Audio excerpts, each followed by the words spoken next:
out, just a little bit higher risk. Oxytocin is a hormone release, and that helps with the uterine contractions. So with that Pitocin, we're also, during the postpartum phase, we are giving mom Pitocin ourselves, the medication, and also the mom's body will go ahead and create oxytocin while putting the baby on the breast, which gets those contractions going, gets that uterus nice and contracting, which helps the bleeding. So of course, the breastfeeding stimulates that.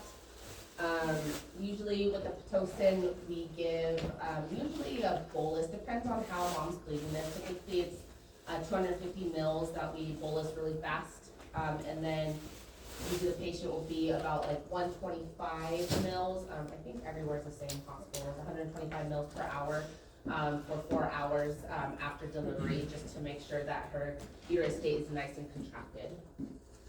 After delivery, placenta hormones will decrease, resulting in decreased blood glucose, estrogen, and progesterone levels.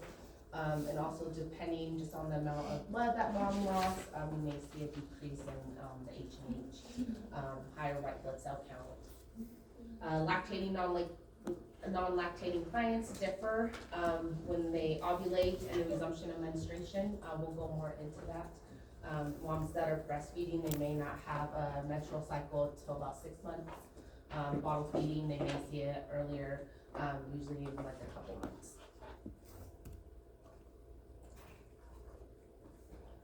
So your postpartum assessment is right after the placenta is delivered.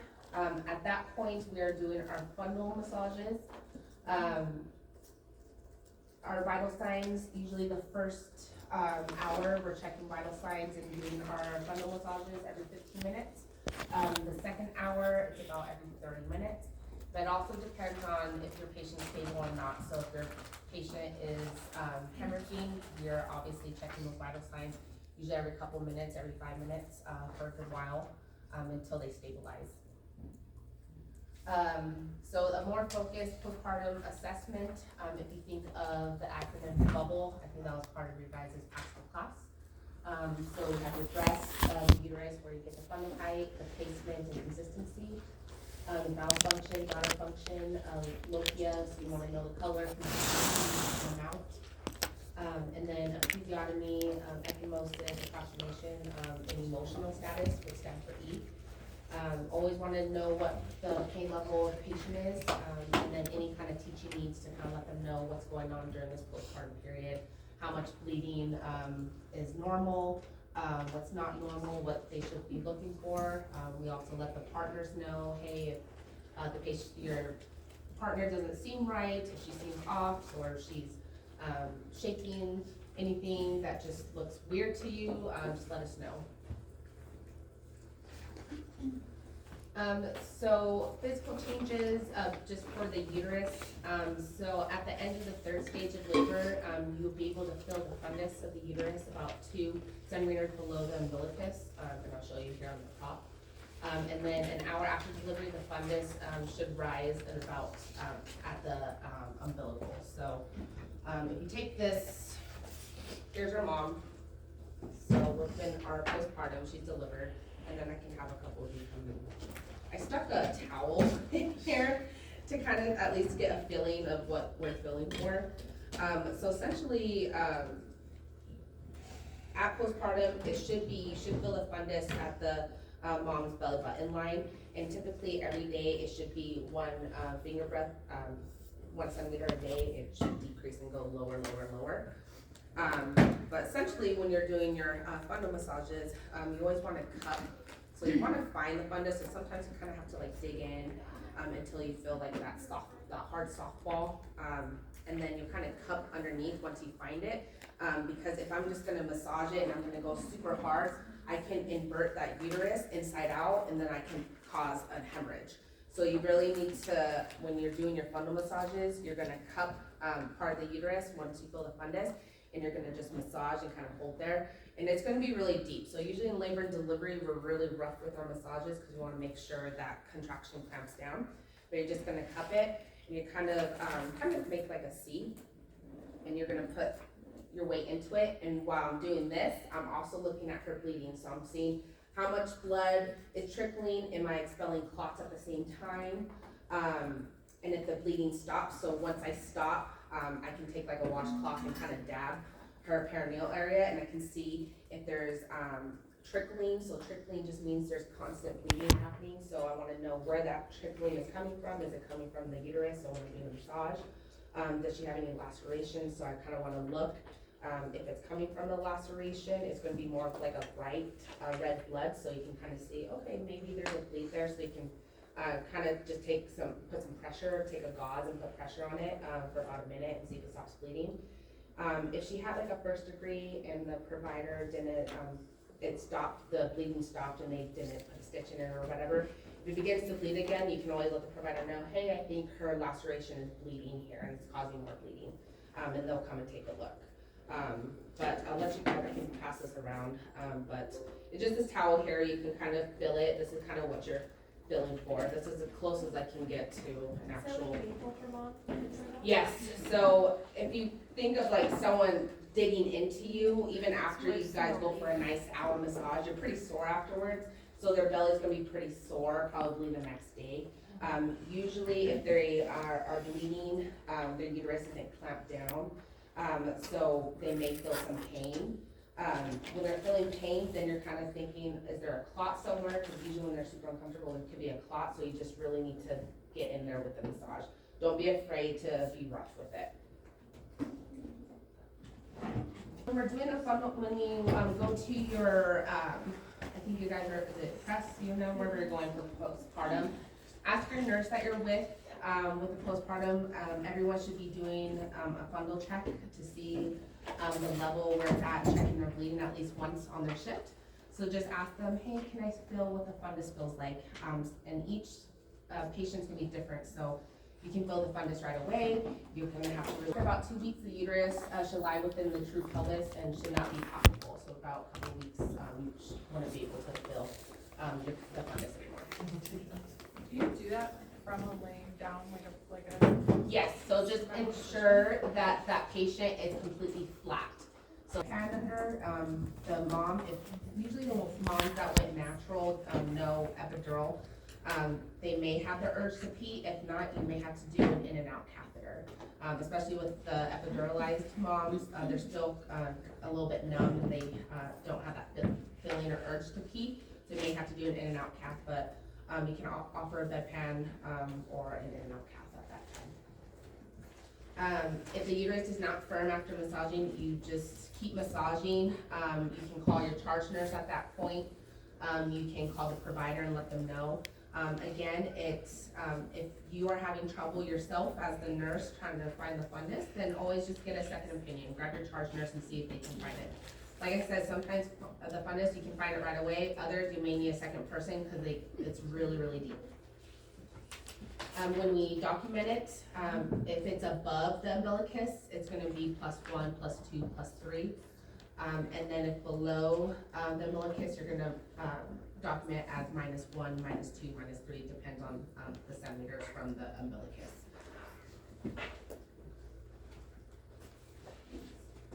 Okay, lochia. So the picture up there just shows you the amount of how you're going to chart it and what's good, what's bad. So usually there's 3 stages of lochia. So the lochia rubra, it's a dark red, bloody consistency, fleshy odor. You may expel some small clots. Like I said, small clots are okay, but if you're getting clots like $half size, then just ensure if you check there should be less clots, or if you keep expelling the same amount of those $half size clots, you may have to just let the provider know. They may tell you to give another tocolytic medication to get that uterus to contract. Lochia serosa, this is a pinkish brown color. Usually this will last from 4 to 10 days after delivery. And that Lochia alba is a yellowish white creamy color, and that's gonna, the patient will have that from day 10 to about 8 weeks postpartum.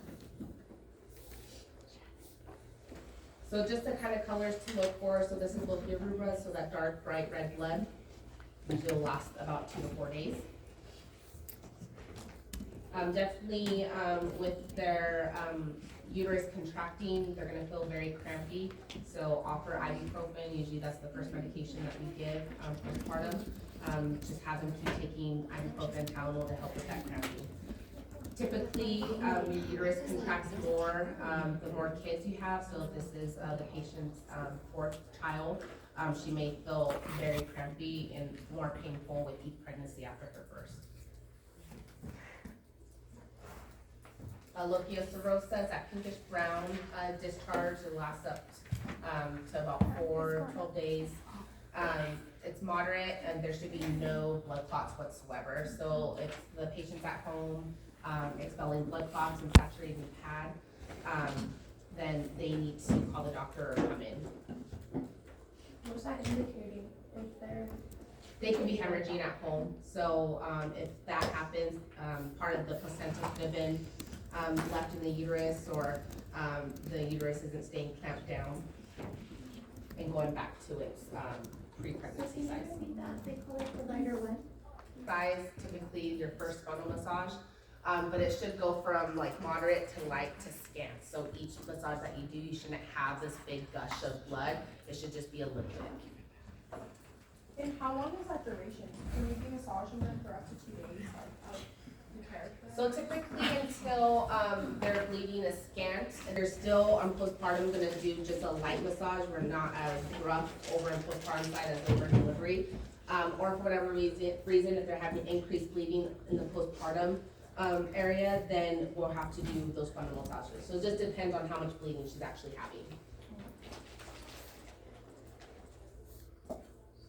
We'll go more into like the postpartum hemorrhage for the next exam. So we'll get into it more. We're just touching base on it. Look at alba. I don't know if I went through this. It's a yellowish white discharge. It'll last from the 12 days to 6 weeks or to 8 weeks.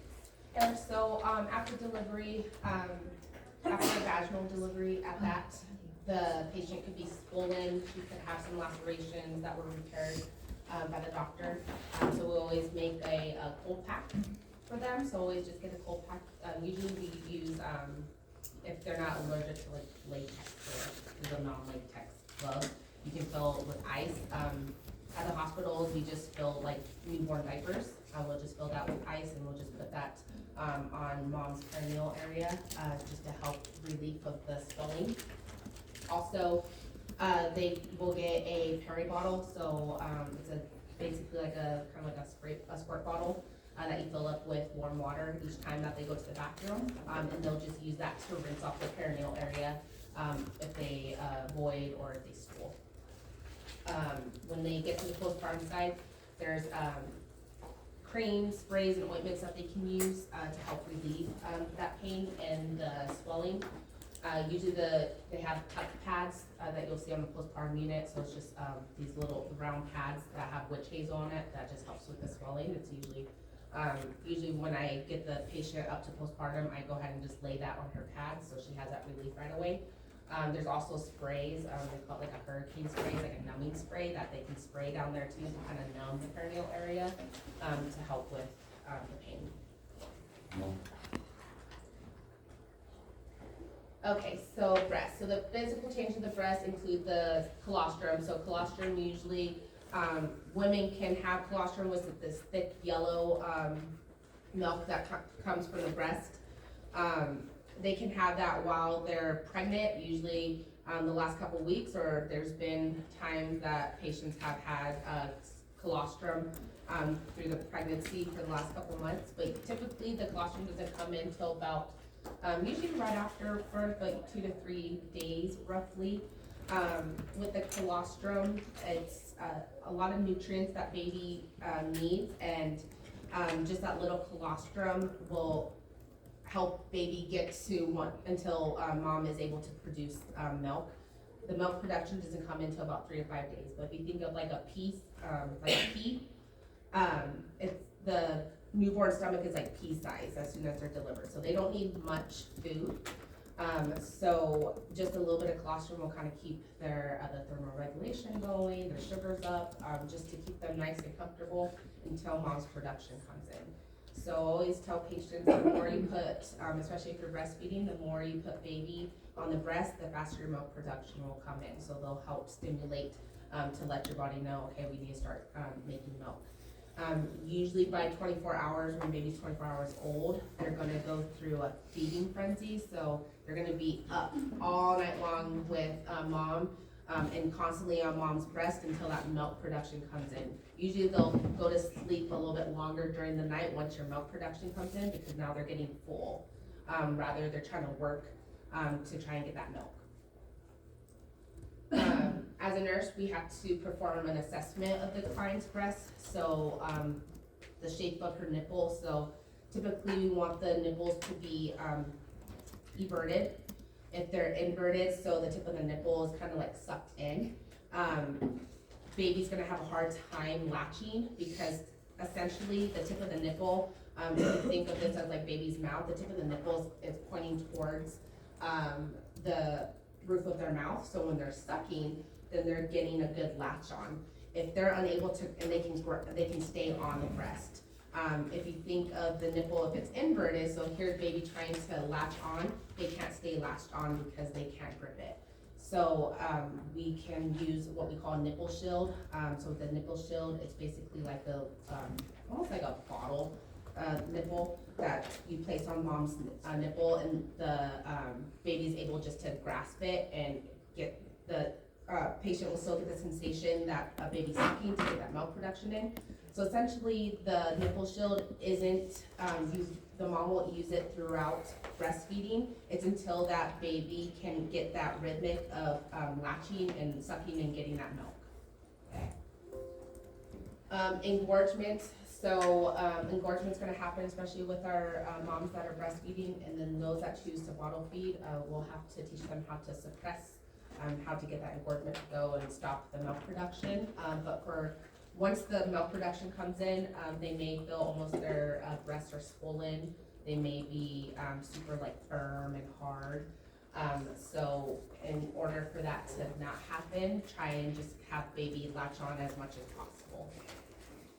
For whatever reason, if baby isn't like, if she's only feeding on one side, and then baby falls asleep while eating, then you can tell the mom to pump the other side so both breasts are being expelled with engorgement. So sometimes you'll have a mom that's like lopsided because baby just fed on one side, but then she's full on the other side, so they can use a pump.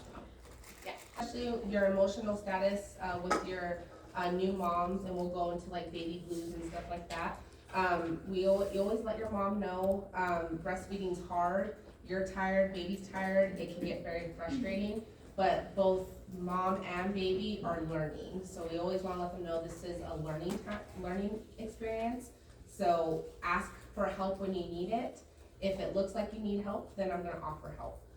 So just make sure they have a good support system. Sometimes we get dads involved. So if mom needs help latching, we can show dad how to get baby on to help mom out a little bit.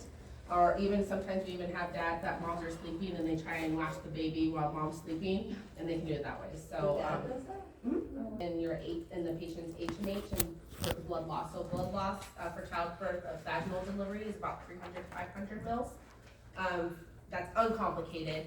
And then for a C-section, it's about 500 to 1,000 mils of blood loss, and that's normal. So that's going to be your normal. Diaphoresis occurs usually 2 to 5 days after the delivery.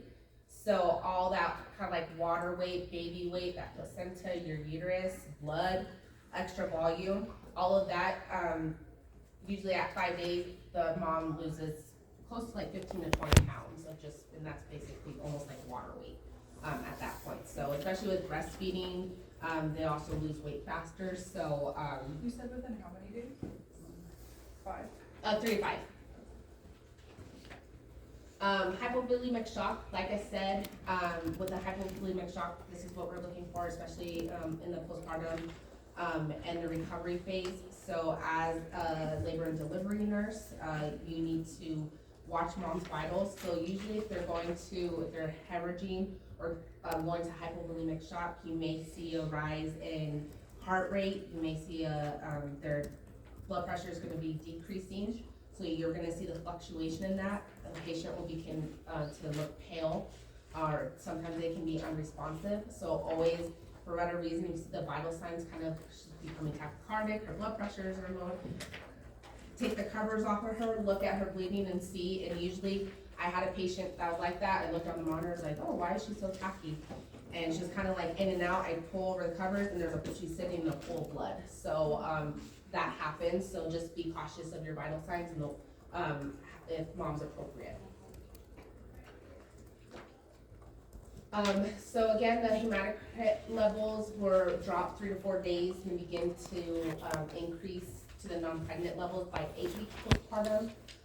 So you'll see the H&H, so usually your CBC that you take initially when the patient's in labor, you'll get your baseline of an H&H, and then after the delivery, usually 8 hours postpartum, they'll get another blood draw to kind of see where their H&H is and let us know how much of a blood loss that mom really had, and if we need to give any kind of blood.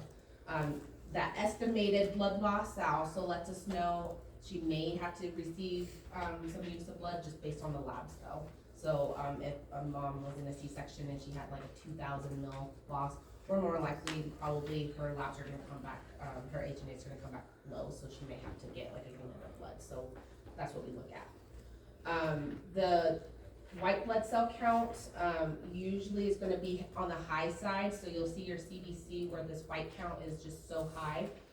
And that's just the body preventing like infection and fighting any type of infection that could be happening. So you'll see a rise in the white blood cell count on the postpartum, 8-hour postpartum CBC. Again, you're gonna assess the cardiovascular vital signs and change in the blood pressures and always compare it to the pregnancy. So you may see moms that came in for like gestational hypertension, they may have like 140s over 90s, 130s over 90s of their pre-pregnancy, and then they could go back to like a norm of like 120 over 80, 115 over 70, whatever it is. And then sometimes just the way that the blood pressure is, mom can react a little bit differently because she's used to having such a high blood pressure, and now she's having it on the lower side. So just be cautious of that. Always inspect legs for redness and swelling and warmth. So sometimes if they're in bed for long periods of time, they could develop a DVT, so that could happen. Or so just be cautious. That should always be part of assessment with every patient, not just in OB. It should be done on every patient, your peds patients, your med-surg patients, all patients. So the GI system, so bowel function, usually if there's forceps or a vacuum assisted delivery, the anal sphincter could be, there could be a laceration, or if there's like a episiotomy, just depending on what type of trauma, they may their bowel function is gonna change, so they may be incontinent. Especially if they've had any type of vacuum assisted forceps where it's really fast and they got those lacerations. And then also usually the pressure of the uterus isn't on the bowels anymore, so it takes a little bit for the body to go back to the pre-pregnant state. And usually patients won't have a bowel movement until about 1 to 3 days after delivery. So I don't know, I think all hospitals were not so concerned when patients that they have to have a bowel movement before they get discharged anymore.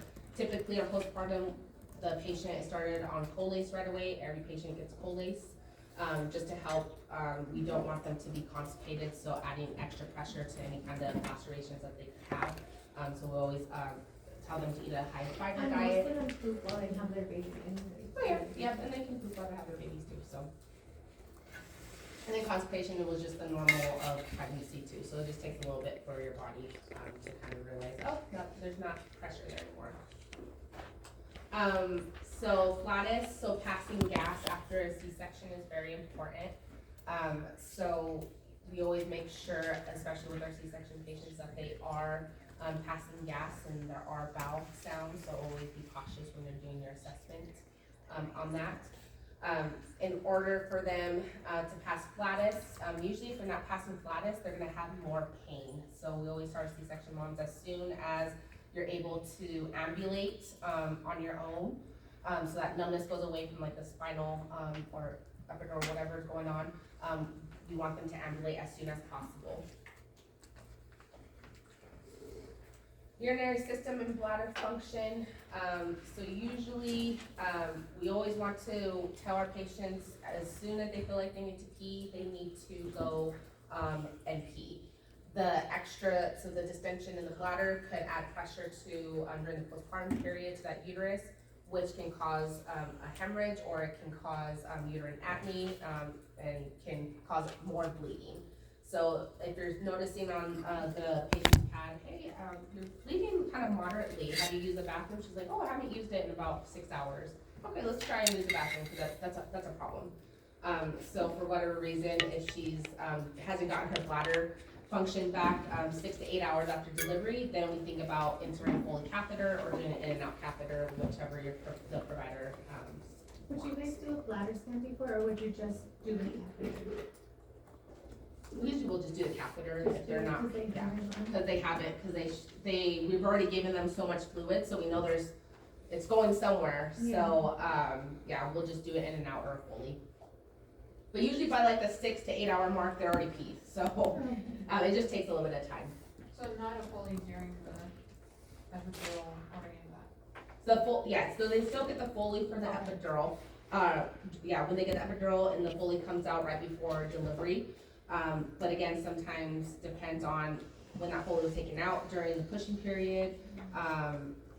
And then sometimes it just takes a little bit for your body to wake up, especially if the patient's body's still numb for the spinal or epidural. It just takes a little bit of time. Even for moms that didn't have any kind of, just so they went natural, there's no pain medications involved, it still takes a little bit for their bladder to kind of wake up. Okay, so musculoskeletal, everything should go back to about 6 to 8 weeks after birth, so they can, if you have patients who are like, I want to exercise and get this baby weight off right away, well, they need to, heal. There's a healing time. So typically, vaginal deliveries, 6 weeks, they can go back to normal exercises, and then 8 weeks for C-sections. Especially for C-sections, they can't pick up more than 10 pounds.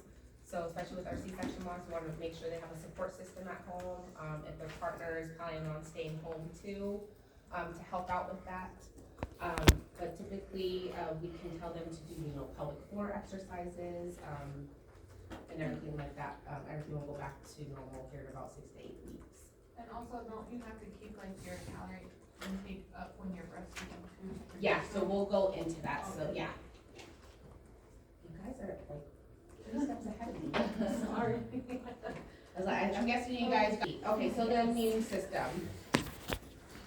Okay, so these are typically the labs that we get for the prenatal labs, so things that we need to know, especially before they discharge home. So the rubella, so measles, typically if they're non-immune, and the labs will tell you, depending on their levels, if they're immune or non-immune. Anyone that's non-immune, they'll get the vaccine before discharge, and they cannot get pregnant till 4 weeks if they decide to have a baby really fast. They need to try and sustain from that 4 weeks after getting, because it's a live vaccine. I'll go into the RH here in a second. Varicella, chickenpox, if there's no immunity, they'll also get a vaccine before discharge. We give these vaccines just because for the next pregnancy, for whatever reason, if they did get if they got like chickenpox or if they got measles, they can pose a threat to baby and they can lose their baby. So this is why we. So do you guys just take their Yeah, so we'll get like the levels on it, or if they have like titers done or anything like that, then we'll give them. Yeah. And you give these even though they've had them already before? This is just like a. Usually, if they have them, it depends on. So that's sometimes why they do titers. So it just depends if they're immune or not immune. So you could have already gotten the vaccine, but you're not immune, so you'd still have to get a dose again. Okay. And then the last one, I'm not gonna say that, we call it the TDAP. So typically the TDAP, though the patient will get it usually about like 2 weeks before they deliver typically. They can get that, or usually in the postpartum period, if they haven't gotten a TDAP, it's usually highly recommended just because that does have that whooping cough, so baby can get sick, really sick. So this helps protect baby. And they also want those that are gonna be around baby as well, to also get the TDAP. But typically, of course, the moms are gonna get it. And then I've known there's patients where they won't have anyone come around baby until people show proof of them getting the TDAP, And so. then you can get the DTaP for the ones that are under 11. Okay, and then the RH, we'll go into the RH here. So with the RH negative, so if you have a patient that came in and her blood type, she's O negative, more than likely she's gonna get RhoGAM. So usually she gets a first dose of RhoGAM at 28 weeks, and then she'll get her second dose of RhoGAM usually at 72 hours or before discharge. So let me go to the next slide. So this is why this is so important. So for example here, so here's an RH negative woman and RH positive man. So we can say this patient's O negative. Mom is O negative, dad is A positive. So the RH negative woman will have a RH positive fetus. So the cells from the RH negative, positive fetus will enter the woman's bloodstream. So when that happens, now there's gonna be antibodies that form, and now they see this baby as a threat. So now mom's body sees this baby as a threat. So now mom's antibodies are going to attack baby. So which is why we give the RhoGAM at 28 weeks, and then after, in postpartum to prevent that from happening for her next pregnancy. So if she were to get pregnant again, if she doesn't receive that RhoGAM, she has a higher chance of miscarrying or losing that baby as well, because her body is attacking her fetus. Well, how do people do it in the olden days without? And get vaccinated. We just never know. They have just like. Probably had a lot of miscarriages. Yeah, a lot of miss level of moms. So again, we always want to know how our patient's pain level is, especially after pain. So again, after those funnel massages, their belly may be a little sore. Their lacerations, their perineal area may be swollen. So we always want to offer the pain medications if they have any.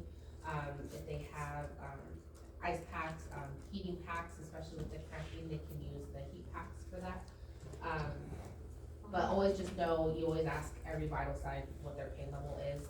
And usually, I always did around the clock Tylenol and ibuprofen with our patients. So psychosocial, so we always want to know how the patient's feeling, how not only the patient but their partner, how they're interacting with baby, how they're both feeling towards after this delivery. So we always want them to verbalize how they're feeling. If you notice, like if they're crying or if they're laughing, you're gonna ask, especially if they're sad, like, hey, like why do you look so upset? And then you always just want them just to communicate, so keep that open communication. You wanna monitor manifestations of postpartum blues or depression, so if they're having like a decreased appetite, difficulty sleeping, decreased interactions with others, and lack of communication. So those are gonna be the key things that we look for to kind of diagnose the difference between baby blues and postpartum depression.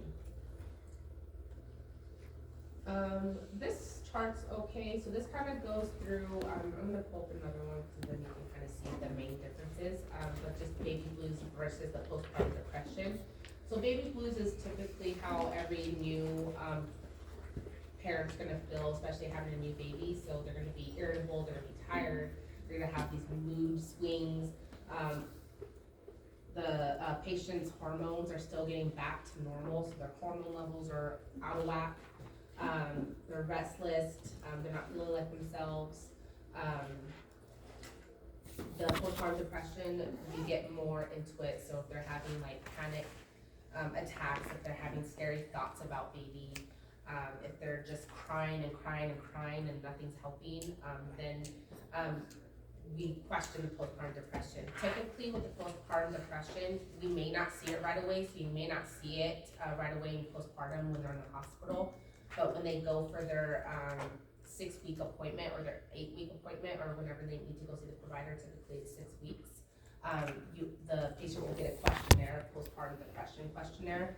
That'll go through questions. If they answer yes to so many, then it'll let them know, hey, I think we need to talk about postpartum Yeah, depression. we do it too when they come in for their newborn, visit.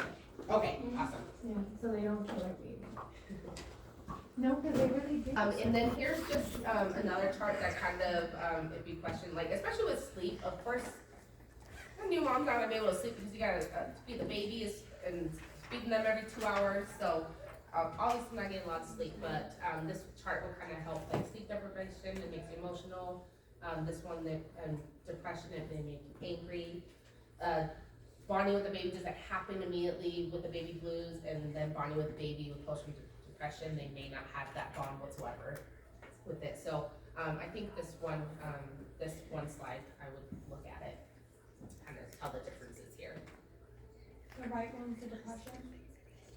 Yeah. Oh yeah, you can't see it there. The right side to the white is postpartum depression, and then baby blues go off to the left. So it's basically like angry versus sad, if you wanna harm the baby versus you just feel sad by yourself. I mean, they may not want to harm the baby. They just don't have this. They have this disconnect with baby. Not every postpartum depression wants to hurt their baby. They just have a disconnection with baby. How long do baby blues last? You know what? I have to look that up. Was it like 8 weeks? Like I think it can last like a couple of months. So you can have about 2 to 3 months worth of baby blues, honestly. I'll look in the book here, and then I'll get back to you. Well, I think at the beginning, And then taking in phase. So this is usually the first 24 to 48 hours. So the patient's gonna ask for help. They need to focus on meeting their personal needs, so they just need extra education on what they need to do. If it comes like breastfeeding, it comes with perinatal care. They're excited, talkative, and they review their birth experience with others. So if they have family that comes in, they're very excited to talk about their birth experience. If it was bad or if it was good. The dependent, independent, the taking hold phase, usually this begins on day 2 to 3. It lasts 10 days to several weeks. The focus on baby care and improving caregiver competency. So they're at home with baby, they're learning, new swaddling, new holding, breastfeeding, holding positions, figuring out baby's cry, if they're hungry cry, or if it's their sleeping cry, or they don't want to be held cry. They kind of tell the differences there and just learning. They want to continue to learn and practice in dealing with physical and emotional discomforts and experience those baby blues. Interdependence, the letting go phase. This is the focus on the family as a unit and the resumption of roles. So with the intimate partner or the individual. So how is this patient's partner? How are they acting with them? How are they reacting with the baby? Is there bonding going on? How's the bonding situation there? As a nurse, we're going to facilitate the bonding process by placing the infant skin to skin or in face position. So we're just making sure baby's face is facing mom's face. We always promote rooming in. So I think most hospitals now are what we consider baby-friendly hospitals. So they don't really have nurseries anymore where they take babies so mom can sleep and rest and what you see in the movies behind that big glass. like the mother baby window. unit. Yeah, so like the mother baby unit has that. I know at UNM, that's typically to do like labs and stuff. So rooming in, we have the bassinet in the room. We do 24-hour labs in the room. We do their first bath in the room. Everything is done in the room, so that baby doesn't get taken away from their parent. We promote early initiation of breastfeeding. Again, we always want to encourage them if they need help based on like our latch score. We'll go into that later. Then we'll help mom out with that. Give them teaching points, so stuff to look for, stuff to when to use a call light. They have questions. We encourage the parents to bond with the infant through cuddling, bathing. So like I said, baby's first bath, we always get parents involved. Hey, do you want to help with the first bath? So, and then usually at that point too, parents are just exhausted, like, can you just keep the baby for a couple hours so I can sleep? And then usually at the nurse's station, we're just cuddling with the babies. When did they start doing the baths in the room? Because I had all four of my babies at breast care. With the co-parent adaptation, so again, we always get, the other parent involved, or the partner, whoever's involved, in this child's care. So, not only can the patient do the skin to skin, but we can have a partner do skin to skin. And then we do that a lot. Yep, you do skin to skin that way, the baby has the same nose as dad, or something like that, or And it's sometimes not they'll dad, have- I'm just Yeah, kidding. right. So do you guys initiate this with them first too, or does like the other parents? So it kind of depends, usually I think, I haven't dealt with surrogacy, I think only one time. But typically it just depends, usually they'll still do like the skin to skin, delayed cord clamping and stuff like that. And depends on the plan of the surrogacy, so usually they'll have like the other, parents like in the room. Okay. Already, so they can initiate the skin to skin, once baby's stabilized, then they can do that. Or if the surrogate is also involved, then they can say, oh no, I want her to do skin to skin for an hour or whatever. So it just kind of depends on what the plan is, and usually you'll have like this birth plan of what the plan is, so you already know what to expect. And what if like a birth plan is just like what they want during the birth? Yeah, so sometimes you'll have patients that come in with birth plans, so if they say, I don't want IV, I don't want Pitocin, I don't want any of this, so we always let them know if things happen, like, well, if you're in the hospital, everyone gets an IV, so you're just gonna get an IV. Or you have them sign an AMA form, so you're gonna have them sign an AMA form if they, are gonna refuse it, especially Pitocin, if they're bleeding, and these are one of the medications that we give, then we're just like, hey, we're just gonna let you bleed to death because you don't want Pitocin, and this is the only way we can get your uterus to contract. As long as they know what the potential outcomes and complications could be, then they can make the decision that way. Like I said, anyone that ever brings in a birth plan, it never happens the way that they want it. I feel like sterilization that comes in, how I feel about it. You probably won't see this, a lot anymore with the siblings, quite. With the siblings, because of COVID, they're only allowing a certain amount of people, in the hospital, so you probably won't see any kind of the sibling adaptation, but, if you had siblings come in, you wanna make sure, like, they're bonding with baby as well, are the parents getting them involved and getting them excited? If stuff is questioning, like if you just saw the kid hit the baby, then you're questioning, the siblings. With my last baby, making Thank you. So we always want to inquire about the client's current knowledge regarding self-care, so we always want to make sure that when she gets home, she's going to, be able to take care of herself, not only herself, but also her baby. Again, we wanna know what type of support system, especially, if we have patients, with C-sections, they're gonna need a lot of help for the next, 8 weeks, so, we wanna know, who's gonna be at home with her, what support system does she have. And we want to determine the client's readiness of learning, so is she excited to learn these new things, or are we constantly having to repeat after repeat after repeat ourselves? And the patient's just not understanding, so, we always want to know that they are acknowledging, that they are understanding the education you're providing. So do you provide resources if they don't have somebody? Yeah, so sometimes we have handouts that we can give handouts, we have, like I said, if there's breastfeeding issues, we have lactation, that will stay, in contact with them, so whatever, What about problems. like care, like Breast care, so these next two slides, I can see on your next exam. So, clients who plan to breastfeed. So we always want them to wear, a well-fitting, non-binding bra to help, their, breast support. We don't want them to use underwire because that can actually cause, the clogged, milk ducts, and then they'll be super painful, so, we don't recommend that. We want to allow the infant to nurse on demand, so, which would be about 8 to 12 times in the 24-hour period.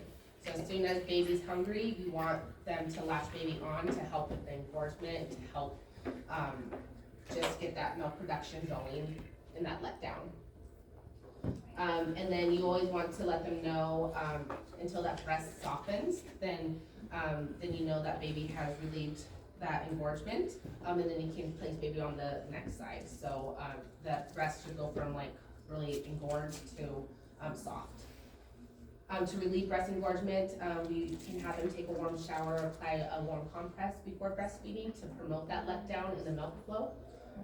Empty each breast completely at feedings using a pump if needed. So like I said, if you have, as they have a baby on one side and the baby ends up falling asleep, and they're still pretty full on the other side, have them just pump it out, so then, and then the next feeding, you can have baby latch on the other side, so that milk production is coming in evenly from both breasts.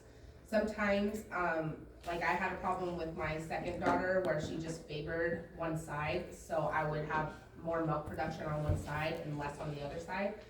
So in order to stop that, you try and latch baby on both sides, just taking turns. So if you started on the right, if mom started on the right side of the breast for one feeding, and ended on the left, then on the next feeding, she needs to start on the left and then work to the right. You want to apply breast creams as prescribed in the nipple shields if they're using nipple shields. They have like lanolin cream, so if baby's not latching correctly, you'll notice some cracked nipples, bleeding nipples, and the lanolin will help soothe that. It's okay if the lanolin is on and baby gets on the breast after that, it's totally safe. For flat and burden nipples, again, the nipple shield we'll use. They can also use breast milk or colostrum to help with the cracked nipples as well. They say breast milk, they can basically, it's almost like a lotion, you can just put all over your body, baby's body, it's good for it. And then drink adequate fluids to satisfy thirst. So we still have to continue to have these patients stay hydrated. So again, they have to keep drinking at least 2 liters a day is typically what everyone should be drinking a day. So they need to continue that. Breast care, so those who do not plan to breastfeed. So if they plan on not breastfeeding, they're just doing formula feeding, this is how we're going to educate them. We want them to wear a well-fitting supportive bra continuously for the first 72 hours. We want to avoid breast stimulation, so running warm water over the breast for prolonged periods. So we don't want them taking long showers, facing the shower and that warm water hitting it.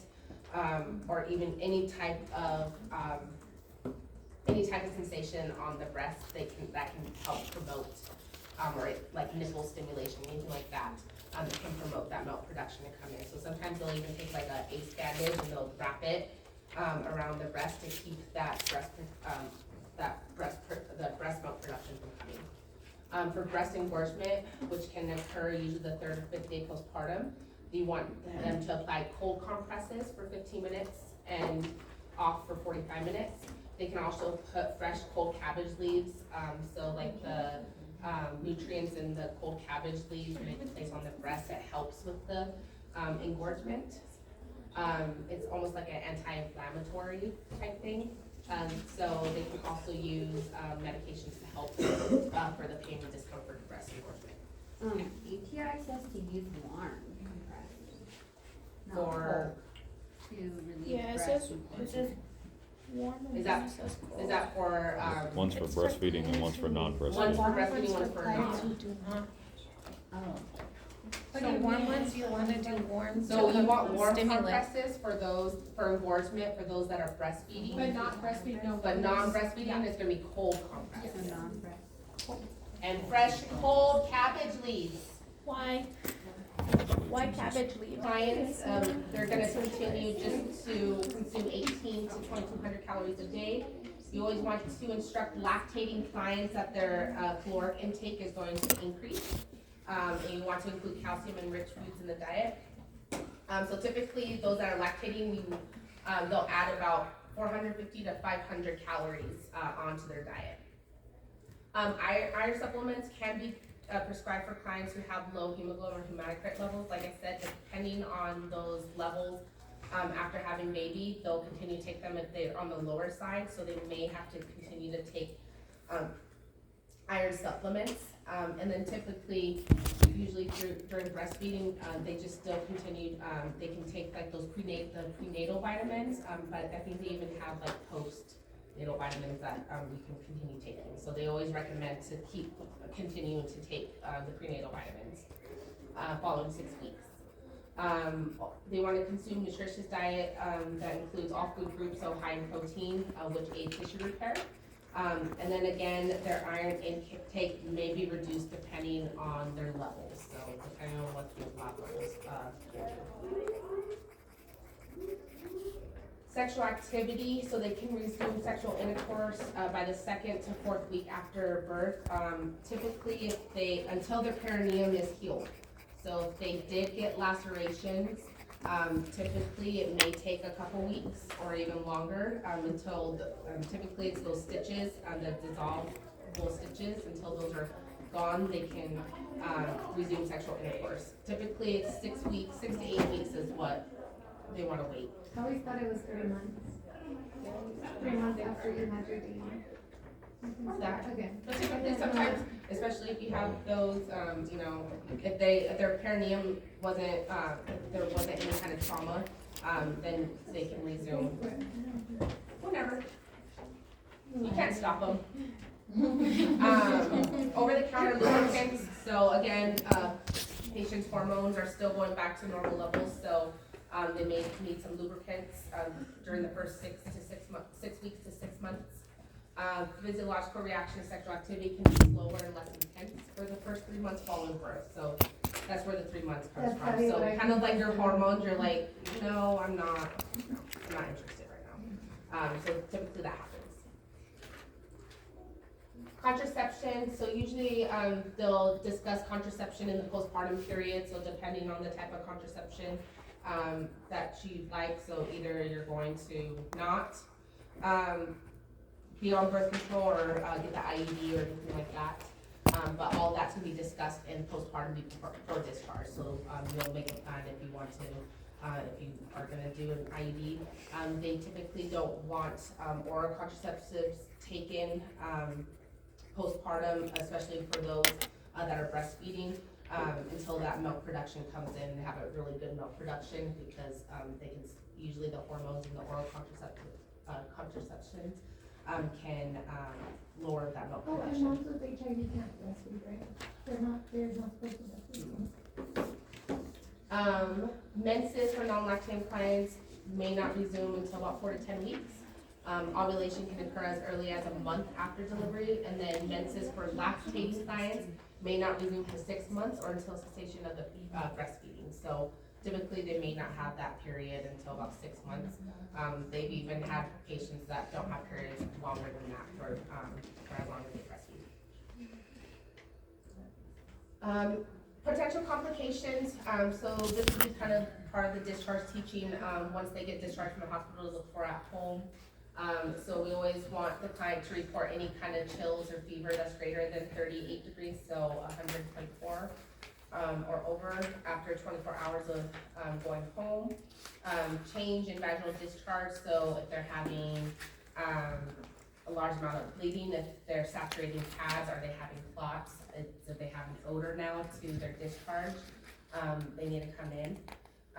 Again, let them know what their normal lochial flow patterns and what to expect. So again, that rubra is about 1 to 3 days, and it will change to that serosa, so about 3 to 10 days, and then 10 days to 8 weeks, it should be that yellowish, whitish. So any questions, like if it's green and it has an odor to it, then they need to call the doctor. The episiotomy, lacerations, or incisional pain, they got a C-section.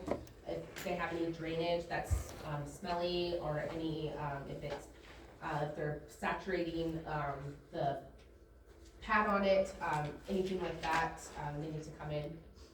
Pain or tenderness in the abdominal pelvic areas, excuse me. Typically, again, we're kind of worried usually if they're feeling pain there, maybe something, part of the placenta was left, so they could potential hemorrhage at home.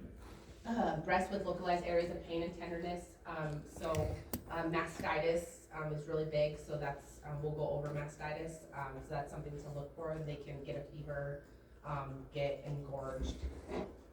Very painful. Casual localized pain, so if they have a blood clot, if they notice, usually it's only on one side. Urination with burning, pain or frequency, so then we wanna make sure maybe they didn't develop hopefully they didn't develop like a UTI or any type of infection. And then indications of possible depression, so if they feel like hurting themselves, hurting others, hurting their infant, they need to come in right away, especially if they have someone at home, that's noticing that, they need to get them to the hospital right away. Any questions? Excuse me.